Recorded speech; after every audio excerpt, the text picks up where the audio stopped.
Parade baju adat kembali mewarnai sidang tahunan MPR tahun ini.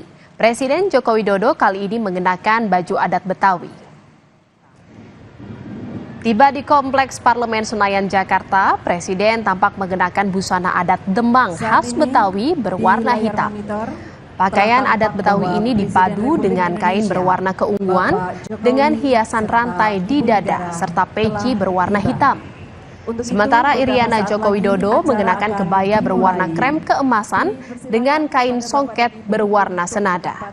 Tempat duduk yang telah ditentukan dan dimohon DPR dan DPD RI dan tamu undangan yang kami. Sementara Wakil Presiden Ma'ruf Amin mengenakan baju adat khas Palembang berwarna hitam serta songket berwarna ungu.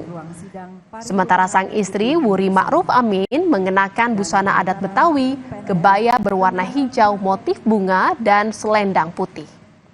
Sementara Ketua DPR Puan Maharani mengenakan kebaya kutu baru berwarna emas yang terinspirasi dari optimisme setiap manusia berharga seperti emas yang berharga. Yang selama 10 tahun ini telah